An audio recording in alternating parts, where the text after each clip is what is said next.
Dieting के दौरान बदपरहेज़ी ये बात तो सब ही जानते हैं और सब ही को इस पर यकीन है कि सेहतमंदाना ज़िंदगी गुजारने के लिए सेहतमंदाना खाना ज़रूरी है।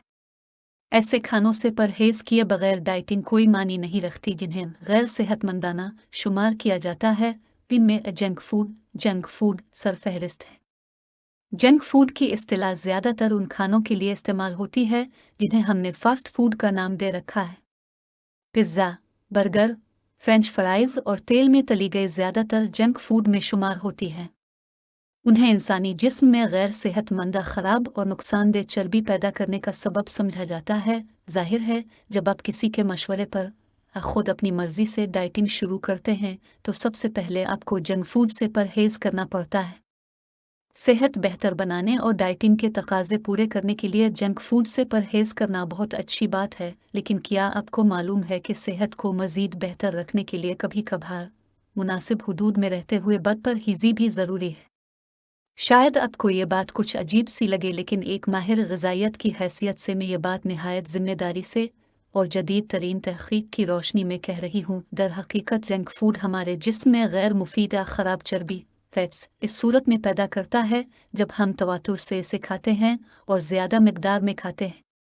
अगर हम जंक फूड में शुमार होने वाली चीज़ों को कभी कभार और कम मिकदार में इस्तेमाल करें तो वो हमारे लिए नुकसानदेह नहीं बल्कि मुफीद साबित होती हैं और हमारे जिस्म में कुछ ऐसे अज्जा की कमी को पूरा करती हैं जिनकी हमारे जिस्म को ज़रूरत होती है।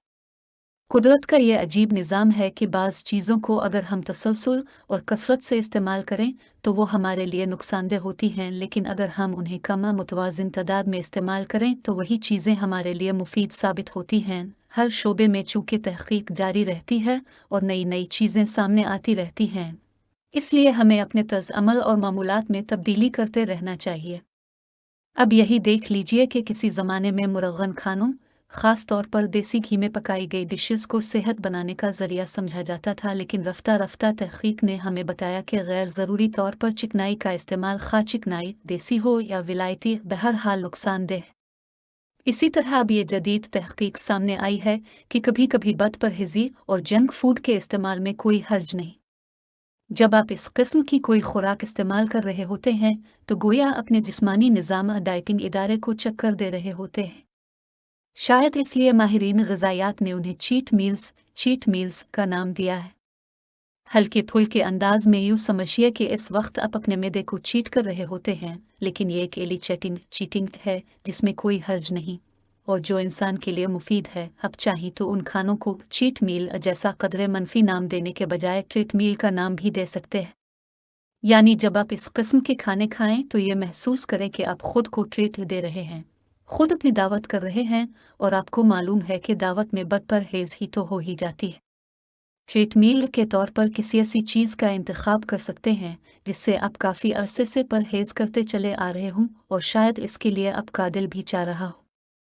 मसलन कोई स्वीट डिश, कोरमा या कड़ाही वगैरह। अगर आप इस बात को यकीनी बनाना चाहते हो कि इस बदपरहेज़ी का ज़रा सा भी नुकसान ना हो तो आप ये कर सकते हैं कि इस रोज़ मामूल से थोड़ी सी ज़्यादा वर्जिश कर लें या कोई जिस्मानी मशक्क़त का काम कर लें। अगर वर्जिश आपके मामूलात में शामिल नहीं है तो आप इस रोज़ थोड़ी सी ज़्यादा मेहनत वाला कोई काम कर लें।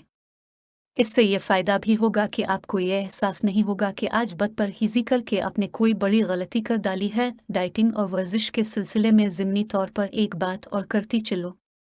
बाज़ औक़ात कुछ लोगों को ये जानकर हैरत और परेशानी होती है कि उन्होंने काफ़ी दिनों वर्जिश और डाइटिंग फिर दोनों ही काम किए लेकिन उनका वज़न कम नहीं हुआ। वो वज़न की मशीन पर खड़े हुए तो उन्हें पता चला कि उनका वज़न वही है जो महीना या 2 महीने पहले था। इस बात से फौरी तौर पर परेशान होने की ज़रूरत नहीं। पहले आप अपना जायज़ा लें कि क्या आपका पेट या जिस्म का कोई और हिस्सा जो पहले ज़रा ढीले ढाले अंदाज में या मोटे लोगों की तरह बेढब तरीके से उभरा हुआ या फैला हुआ दिखाई दे रहा था, वो अब कुछ सिमटा हुआ और कदरे ठोस नज़र आ रहा है। अगर इसका जवाब हाँ में है तो इसका मतलब है कि आपकी डाइटिंग और वर्जिश ज़ाय नहीं गई। आपका वज़न तो बेशक वही रहा है जो एक यादमा पहले था, लेकिन इस दौरान आपके जिस्म के ढीले ढाले, मोटे या चर्बी ज़दा हिस्से ठोस और सेहतमंद हिस्सों में ढल गए हैं, जिनकी वजह से आपका वज़न तो बेशक पहले वाला ही रहा, लेकिन आपका जिस्म दर हकीकत सेहतमंदी की तरफ जा रहा है। आपके आज़ा पर अब चर्बी की तहों की जगह मसल्स, नमूदार हो रहे हैं जो सेहतमंद जिस्म की निशानी है। डाइटिंग या वर्जिश का असली मकसद अपने जिस्म के चर्बीले हिस्सों को ठोस और मसल्स में ढालना भी होता है। अगर आपका वजन पहले वाला ही है लेकिन आपकी जिस्मानी साख्त बेहतर हो रही है और एक नए सांचे में ढल रही है तो समझ ले कि आपकी कोशिशें कामयाब हो रही हैं। डाइटिंग, वर्जिश, सख्त मेहनत, इन सब कोशिशों का असली मकसद महज जिस्म को बिला करना नहीं बल्कि जिस्म को सेहतमंद बनाना होना चाहिए। ज़रूरी नहीं है कि एक दुबला और लागर जिस्म आपको सेहतमंद ज़िंदगी गुजारने में मदद दे सके। सेहतमंद ज़िंदगी गुजारने के लिए एक सेहतमंद जिस्म ज़रूरी है। अगर आपका जिस्म सेहतमंद है तो फिर ये चीज़ सानवी हो जाती है कि आपका वज़न क्या है।